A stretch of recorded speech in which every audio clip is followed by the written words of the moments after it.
그 듀크 대학 신학교의 그 학장이신 그레그 존스라는 분이 계십니다. 그분이 그 신학자이신데 그 믿음에 대해서 이런 이야기를 하셨습니다. 기독교가 놀라운 이유는 바로 아름다운 결말에 대한 믿음 때문이다. 그리고 그 아름다운 결말은 예수 그리스도를 통해서 하나님께서 보여주신 사랑과 은혜의 십자가를 통한 구원이다. 참 멋있는 말인 것 같아요.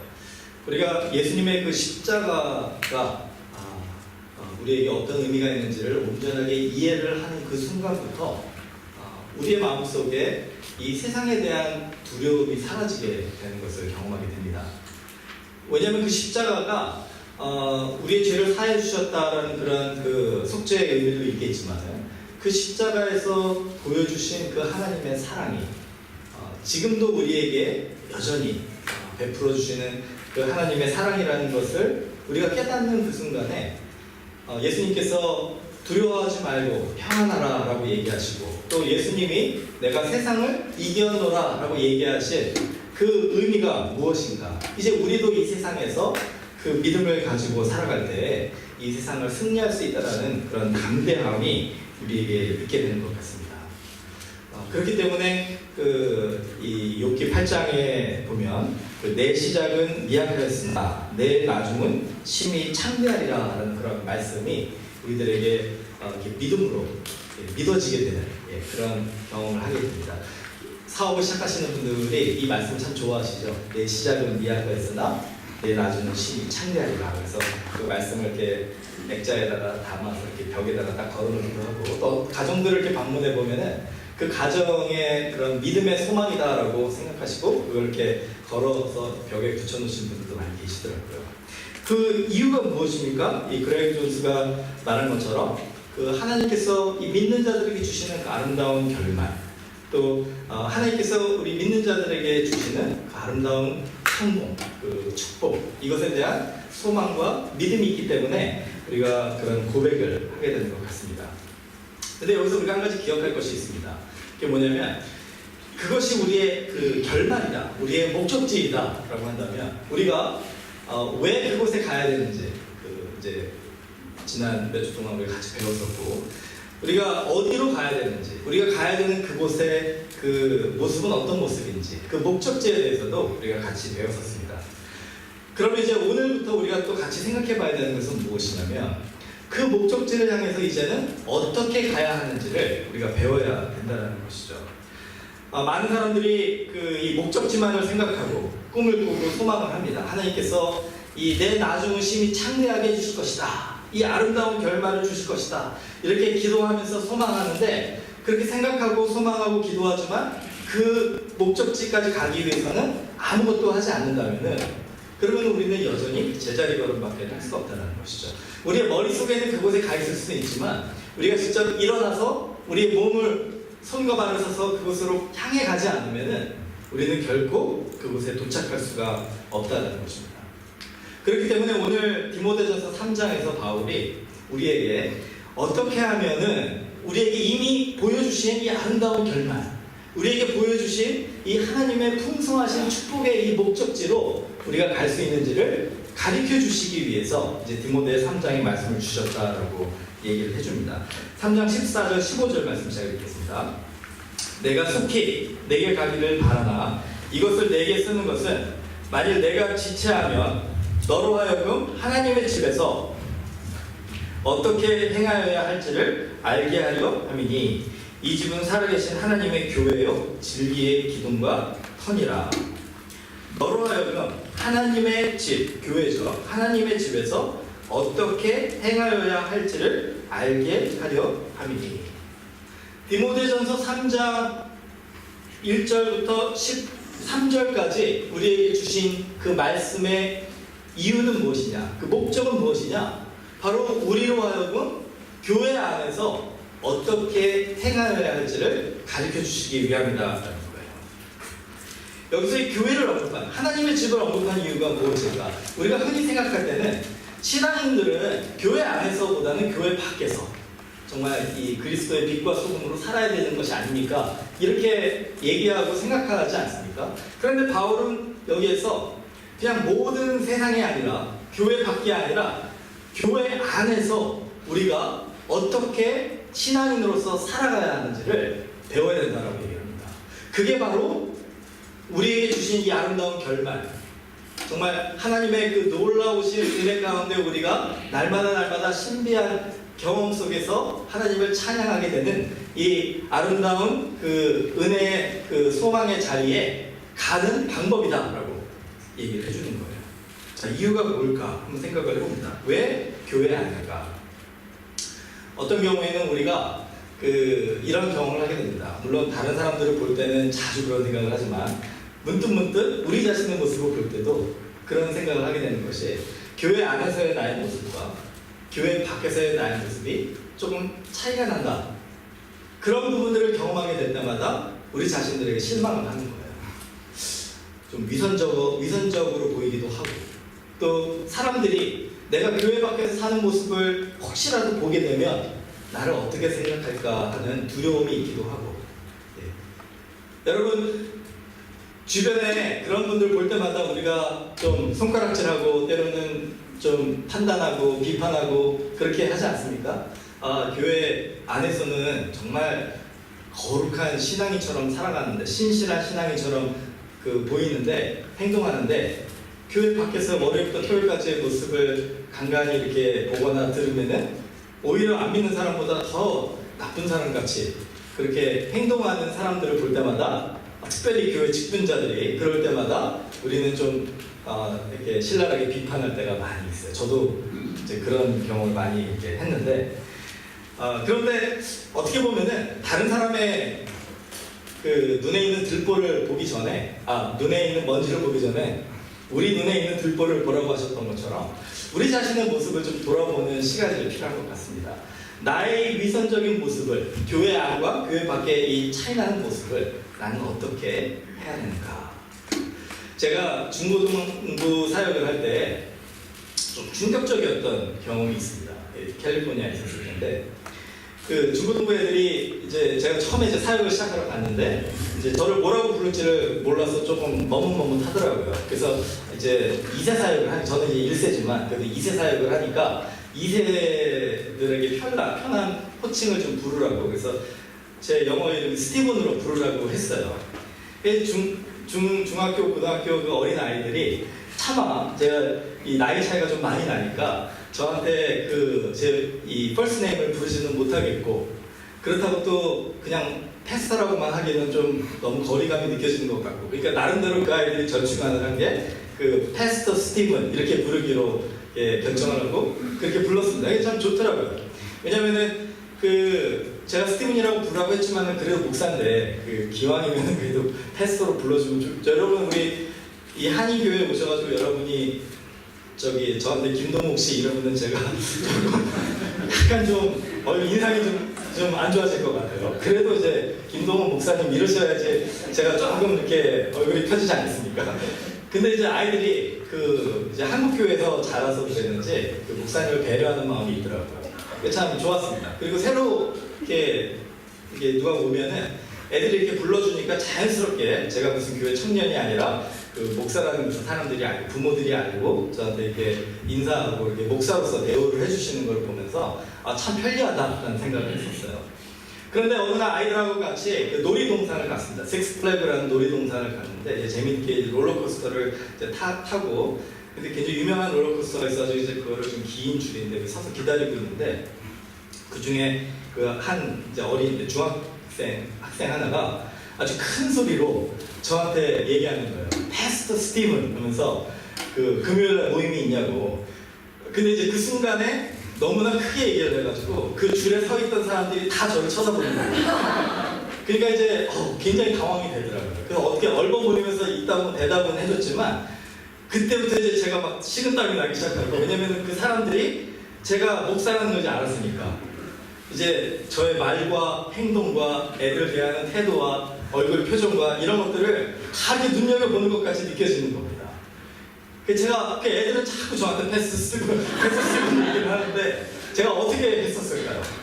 그 아이들한테 차마 패스터라고 부르지 말고 스티븐이라고 부르라고 거기서 얘기를 못하겠더라고요. 그 아이들에게 상처를 줄까봐.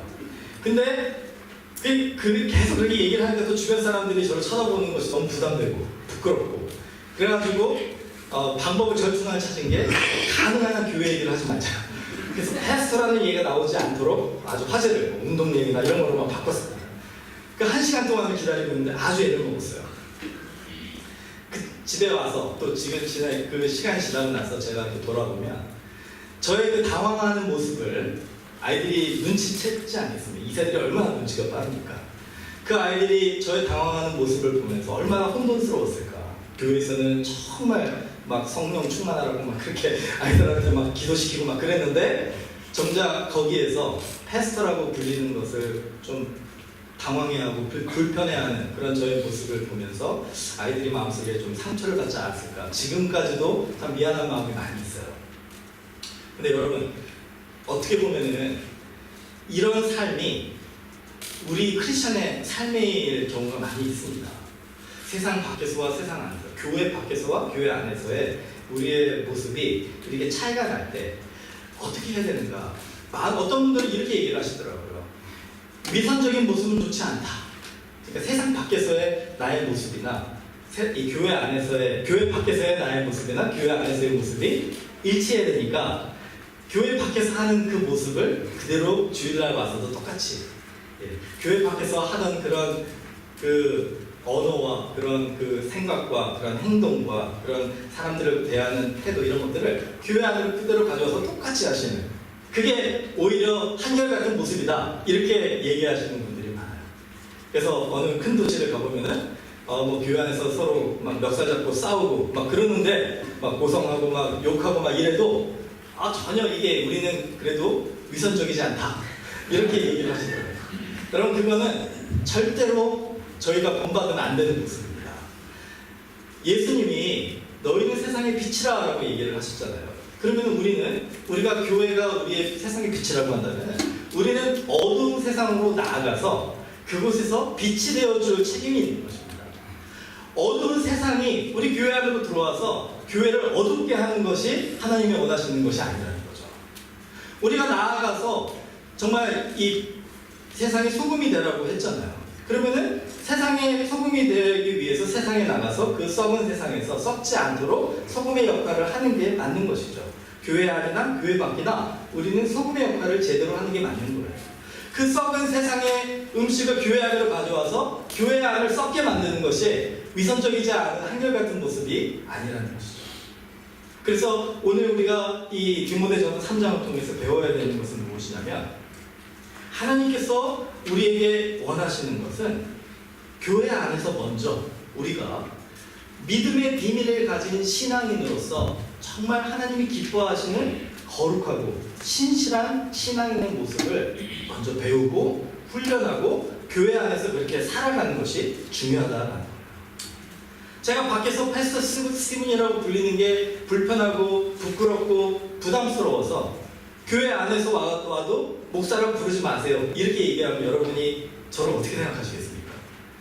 그 거룩하고 신실한 신앙인이라고 생각하지 않으시겠죠?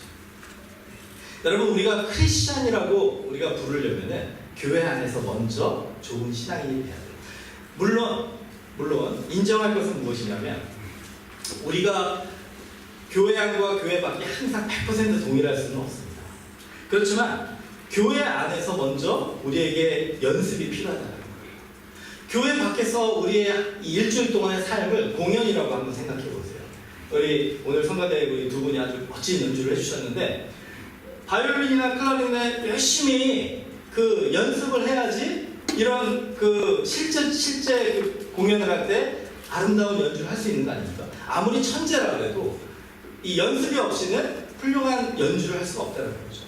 우리가 월요일부터 토요일까지 우리의 삶이 하나님이 우리에게 부탁하신 삶의 연주라고 한다면 교회 안에서 우리는 그 연주를 위해서 열심히 진지하게 성실하게 연습을 해야 된다는 거예요. 훈련을 해야 된다는 거죠. 그래야지 세상에 나가서 실전을 우리가 살아갈 때 우리가 원하는 만큼 아름다운 그 하나님의 연주를 할 수 있지 않나. 아까 제가 말씀드린 그 욥기 8장 7절 내 시작은 미약하였으나 내 나중은 심히 창대하리라. 어떻게 하면 그것이 가능한지가 바로 그 전 구절에 나와요. 근데 재밌는 거는 어디를 가나 한번 나중에 한번 보십시오. 어디를 가나 성경 구절, 벽에 걸려있는 성경 구절은 욥기 8장 7절밖에 없어요. 내 시작은 미약하나 내 나중은 심히 창대하리라. 여러분 그 바로 전 그 5절과 6절에 어떤 말씀이 있느냐를 한번 들어보세요. 내가 만약 하나님을 찾으며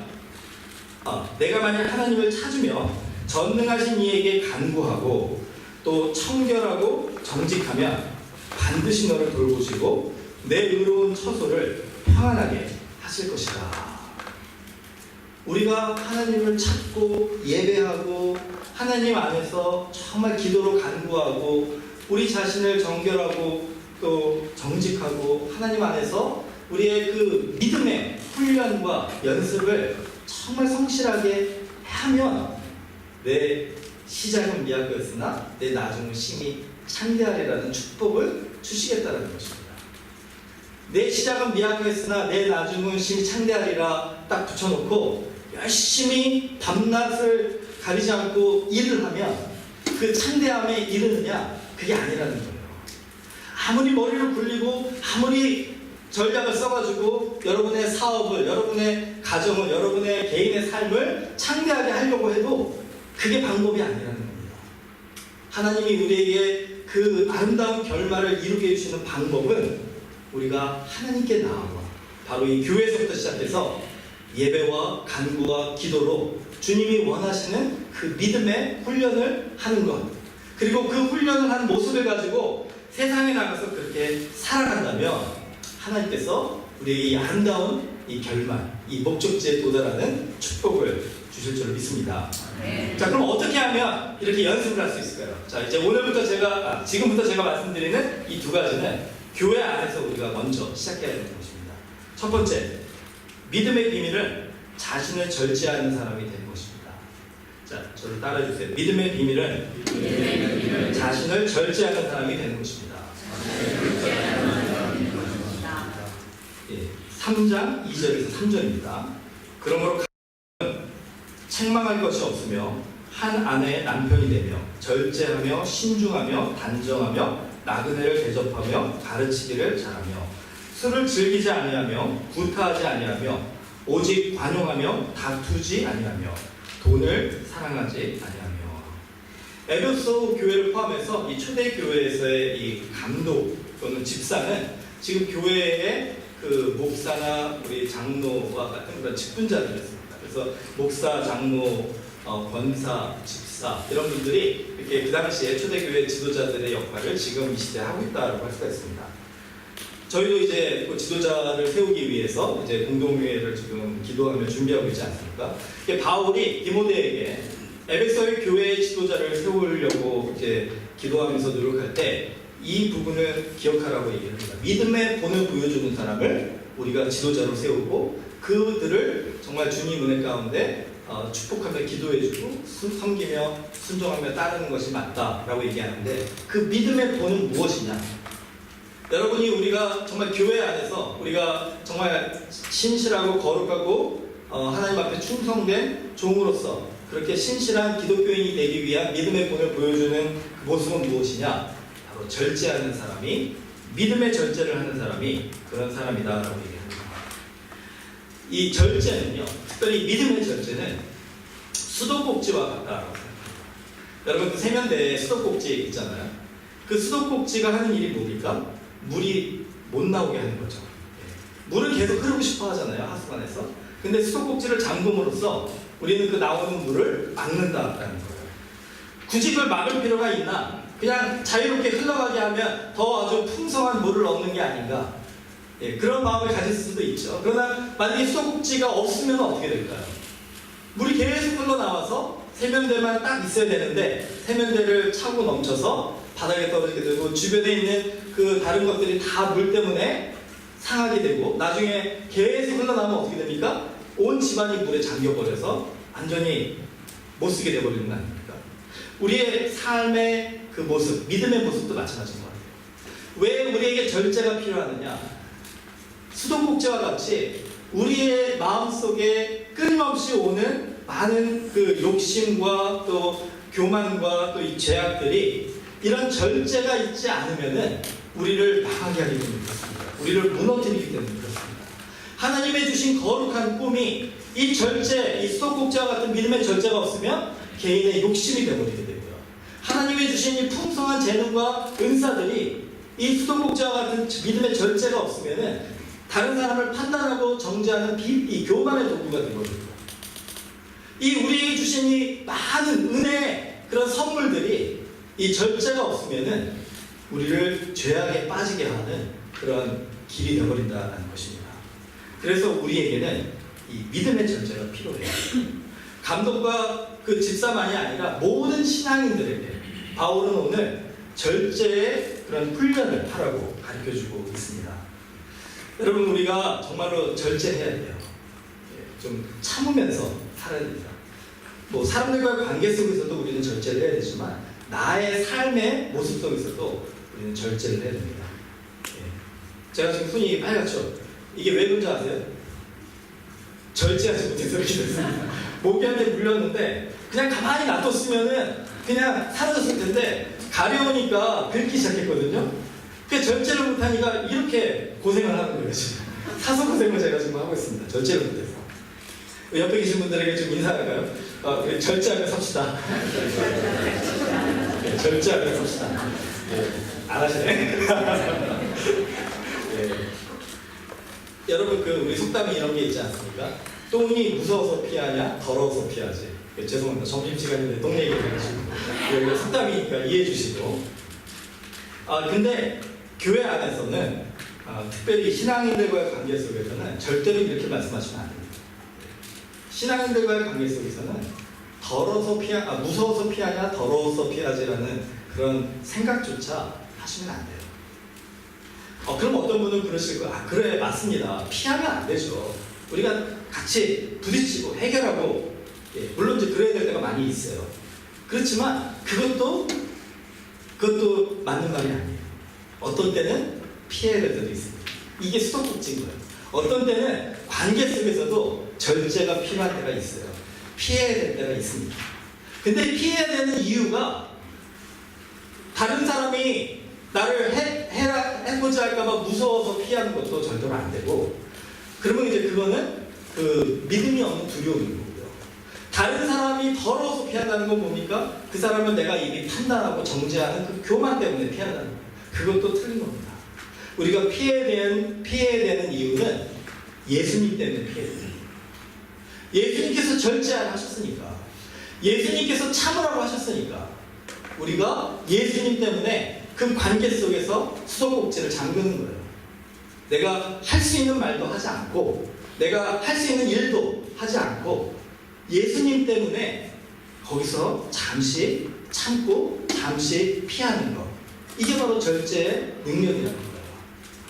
예수님이 참으라고 하는데 왜 못 참겠습니까?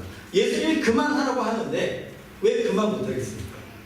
예수님이 우리에게 절제에 충분한 이유가 되지 않으십니까? 그 외에 더 필요하십니까? 그렇지 않다라고 하는 것이 오늘 디모데전서에서 바울이 우리에게 가르쳐주는 것입니다.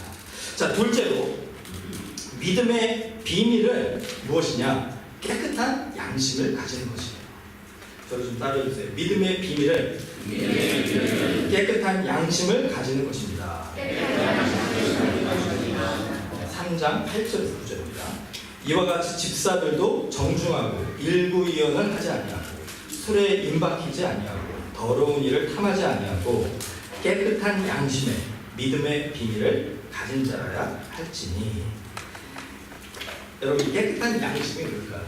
세상에 아주 나쁜 사람들 많죠. 그런 사람들을 우리가 뭐라고 얘기합니까? 양심이 없는 사람, 그렇죠? 근데 그건 틀린 말이에요. 세상에 양심이 없는 사람은 없습니다. 다 양심이 있어요. 하나님의 형상을 따라 창조해 주신 우리 모든 인간들은 다 하나님의 이 마음이 양심을 다 가지고 있어요. 우리 속에. 근데 문제는 뭐냐면 그 양심이 너무 더럽혀진 거예요. 그래서 그 하나님의 선하고 아름다운 그 양심의 모습이 나타나지를 못하고 있는 것입니다. 제가 2주 전인가요? 심각한 고민에 한번 빠지게 된 적이 있습니다. 이렇게 운전을 좀 하는데 막 눈이 그 침침하고 뿌옇게 안 보이는 거예요. 그 순간적으로, 그리고 이제 좀 그 며칠 동안 계속 그러는 겁니다. 갑자기. 그 순간적으로 저희 부모님이 그 백내장 때문에 굉장히 고생을 하셨어가지고, 아, 이게 저도 백내장이 젊은 나이인데도 벌써 이렇게 온 건가. 막 좀 마음이 좀 그렇더라고요.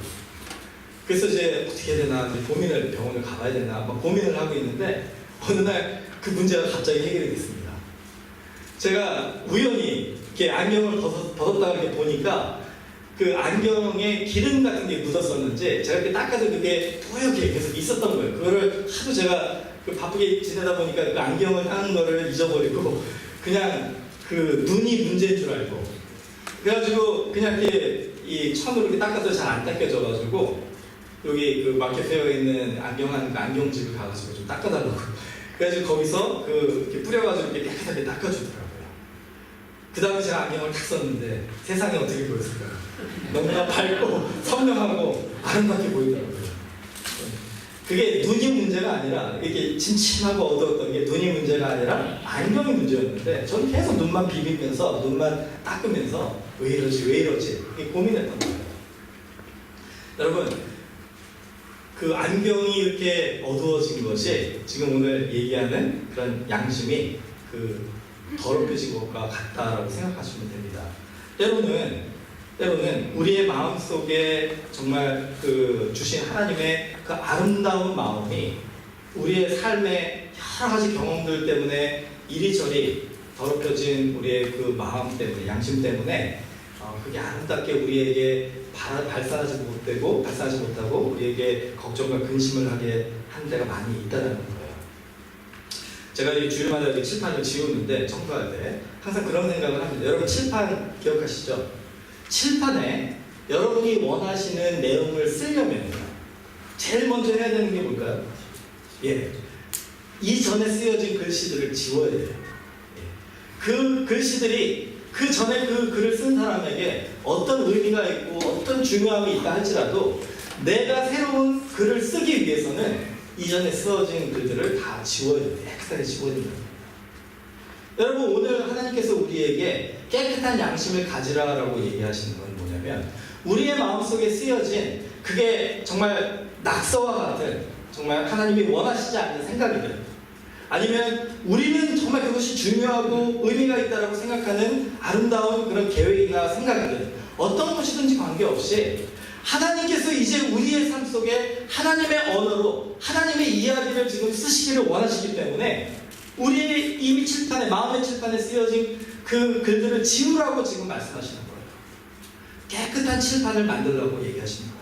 그러면 내가 너의 삶 속에 이제 나로 시작되는 아름다운 이야기를 써주시겠다라고 하는 거예요. 여러분, 화가가 그림을 그릴 때요, 한번 보신 적 있으십니까?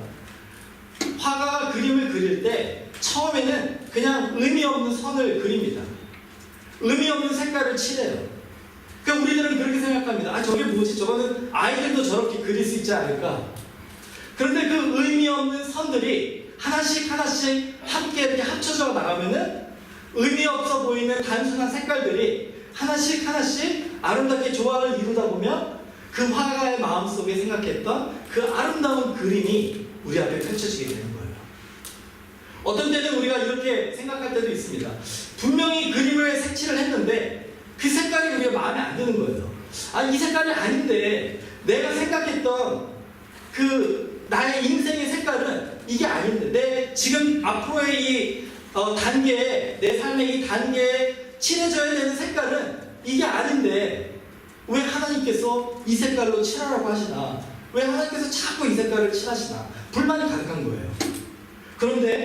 그런데 너무 놀라운 거는 이미 그 색깔로 칠해져서 우리는 바꿀 수 없다고 생각을 했는데 그 색깔 위에 또 다른 하나님의 색깔을 칠하니까 우리가 상상하지 못했던, 우리가 감히 기대하지 못했던 그 아름다운 색깔이 합쳐져가지고 나타나는 그런 놀라운 발견을 하게 되는 것입니다.